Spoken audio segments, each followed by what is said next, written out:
Assalamualaikum warahmatullahi wabarakatuh. Selamat datang di video kali ini. Pada kesempatan yang penuh berkah ini, kita akan membahas kenapa Al-Quran disebut mukjizat terbesar Nabi Muhammad SAW dan apa yang membedakan mukjizat Al-Quran dengan mukjizat-mukjizat nabi-nabi yang lain. Sebelum kita lanjut, saya ingin mengajak sahabat sekalian, mari kita manfaatkan media ini untuk menyebarkan kebaikan.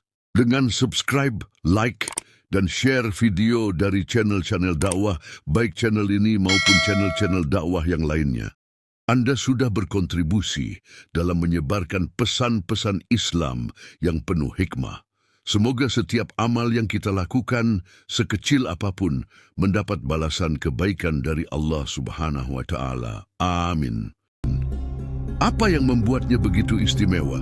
Yuk, kita simak lebih lanjut bagaimana Al-Quran sebagai mukjizat terbesar Nabi Muhammad SAW berbeda dari mukjizat-mukjizat para nabi sebelumnya.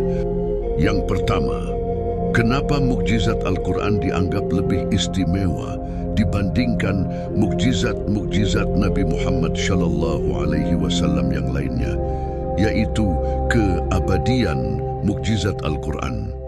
Saudaraku, mukjizat Al-Quran bersifat abadi dan dapat dinikmati oleh setiap generasi hingga akhir zaman. Sedangkan mukjizat-mukjizat lainnya seperti terbelahnya bulan atau keluarnya air dari jari-jari Nabi hanya terjadi pada waktu tertentu dan disaksikan oleh orang-orang yang hidup pada masa itu. Al-Quran tetap ada dan relevan hingga kini dan siapa saja bisa mengakses dan memahaminya. Contoh mukjizat Al-Quran yang bisa diakses hingga saat ini. Salah satunya, tantangan untuk menghasilkan surah yang serupa dengan Al-Quran merupakan salah satu mukjizat yang diungkapkan dalam teksnya.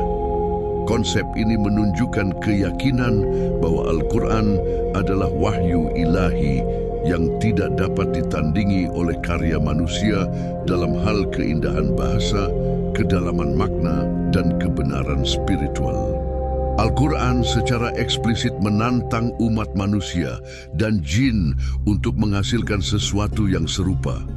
Tantangan ini menunjukkan kepercayaan diri Al-Quran akan keunikan dan keaslian pesan yang disampaikannya.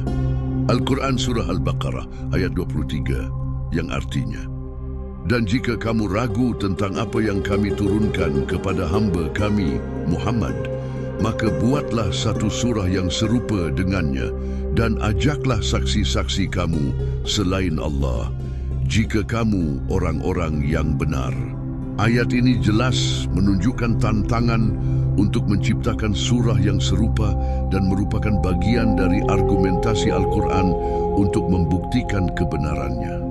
Tantangan ini tidak hanya berfungsi sebagai bukti kebenaran Al-Quran, tetapi juga sebagai pengingat akan keagungan Allah Subhanahu wa Ta'ala. Sejak 1400 tahun yang lalu hingga saat ini, terbukti banyak yang mencobanya, tetapi tidak ada yang berhasil menciptakan karya yang sebanding. Dengan tantangan ini, Al-Quran menegaskan bahwa ia adalah kalam Allah Subhanahu wa Ta'ala yang tidak dapat ditandingi oleh ciptaan manusia, baik dari segi bahasa maupun isi. Contoh mukjizat Al-Quran yang lain yang bisa kita saksikan dan buktikan hingga saat ini adalah Al-Hijr ayat 9, yang artinya, sesungguhnya kamilah yang menurunkan Al-Quran dan sesungguhnya kami benar-benar menjaganya. Ayat ini menegaskan bahwa Al-Quran adalah wahyu yang diturunkan oleh Allah Subhanahu wa Ta'ala dan bahwa Dia akan menjaga keasliannya dari perubahan atau penyimpangan hingga akhir zaman. Terbukti dan dapat kita saksikan hingga saat ini, teks Al-Quran telah terjaga dengan baik selama lebih dari 1400 tahun. Tidak ada perubahan atau perbedaan signifikan dalam naskahnya, meskipun banyak salinan dibuat di seluruh dunia. Bahkan ada pihak-pihak yang coba merubah memalsukan ayat-ayat Al-Quran, namun dengan penjagaan dari Allah Subhanahu wa Ta'ala segera terdeteksi diketahui oleh umat Islam. Contoh lain lagi bahwa mukjizat Al-Quran bisa kita saksikan dan buktikan hingga saat ini adalah Al-Quran dan ilmu pengetahuan. Al-Quran diturunkan sebagai petunjuk hidup bagi umat manusia. Sebagian besar isi Al-Quran berfokus pada aspek spiritual, moral, dan etika. Namun, terdapat banyak ayat yang menjelaskan fenomena alam, penciptaan, dan hukum-hukum yang berlaku di alam semesta ini. Ini menunjukkan bahwa meskipun Al-Quran bukan kitab sains, ia tetap memberikan informasi yang sejalan dengan penemuan ilmiah. Contoh ayat Al-Quran yang berkaitan dengan sains. Dalam surah Al-Anbiya 21 ayat ke-30, 1400 tahun yang lalu, Al-Quran menyatakan bahwa langit dan bumi dahulunya adalah satu kesatuan sebelum Allah memisahkannya. Kemudian konsep ini ditemukan sekitar tahun 1920-an oleh para ilmuwan fisika modern yang menjelaskan asal-usul alam semesta, yang kita kenal dengan teori Big Bang. Serangkaian penemuan dan pengembangan oleh berbagai ilmuwan selama beberapa dekade menjelaskan. Tahun 1912, Festo Slipher mengamati pergeseran merah pada spektrum galaksi yang mengindikasikan bahwa galaksi-galaksi sedang menjauh satu sama lain. Tahun 1922, Alexander Friedman mengembangkan model matematika yang menunjukkan bahwa alam semesta sedang mengembang. Tahun 1927, Georges Lemaitre mengusulkan gagasan bahwa alam semesta berasal dari sebuah titik yang sangat padat dan panas yang kemudian meledak. 2 tahun kemudian, tahun 1929, Edwin Hubble mengamati hubungan antara jarak galaksi dan kecepatan resesinya yang mendukung teori ekspansi alam semesta. Contoh lain mukjizat Al-Quran yang kita bisa saksikan saat ini adalah Al-Quran bercerita tentang penciptaan manusia. Dalam surah Al-Mu'minun 23 ayat 12 sampai 14, Al-Quran menjelaskan proses penciptaan manusia dari setetes air mani yang kemudian menjadi segumpal darah dan seterusnya. Proses ini sejalan dengan pengetahuan modern tentang embriologi. Masih banyak lagi contoh-contoh mukjizat Al-Quran yang bisa kita saksikan dan buktikan hingga saat ini, yang insya Allah akan kita bahas di lain waktu. Dari bukti-bukti tadi, tidak ada alasan untuk ragu bahwa Al-Quran benar-benar firman dari Tuhan yang menciptakan alam semesta ini.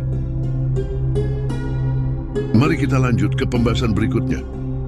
Apa keistimewaan mukjizat yang diberikan kepada Nabi Muhammad, yaitu Al-Quran, jika dibandingkan mukjizat-mukjizat yang diberikan kepada nabi-nabi yang lain? Mukjizat nabi-nabi sebelumnya, seperti membelah laut oleh Nabi Musa atau menghidupkan orang mati oleh Nabi Isa, bersifat temporer dan hanya terjadi di waktu dan tempat tertentu. Sedangkan keistimewaan Al-Quran adalah mukjizat yang kekal hingga akhir zaman, dapat terus disaksikan dan dirasakan oleh setiap generasi. Mukjizat lain biasanya hanya dapat disaksikan oleh orang-orang di sekitarnya. Al-Quran sebaliknya bisa dipahami, dipelajari, dan dijadikan petunjuk oleh seluruh umat manusia di berbagai belahan dunia dan sepanjang masa. Penjelasan tadi baru sebagian kecil dari keajaiban dan keutamaan Al-Quran yang luar biasa. Semoga paparan singkat yang telah kita bahas tadi semakin menambah kecintaan kita terhadap Al-Quran dan memperkuat iman kita kepada Allah Subhanahu wa Ta'ala. Mari kita jadikan Al-Quran sebagai pedoman hidup, sumber inspirasi, serta cahaya dalam setiap langkah yang kita tempuh. Semoga dengan mendekatkan diri kepada Allah dan mengamalkan ajarannya, kita selalu diberi petunjuk, keberkahan, dan ketenangan dalam menjalani kehidupan. Terima kasih atas perhatian dan kebersamaannya. Sampai bertemu di kesempatan berikutnya, semoga Allah senantiasa melimpahkan rahmat dan hidayahnya kepada kita semua. Amin.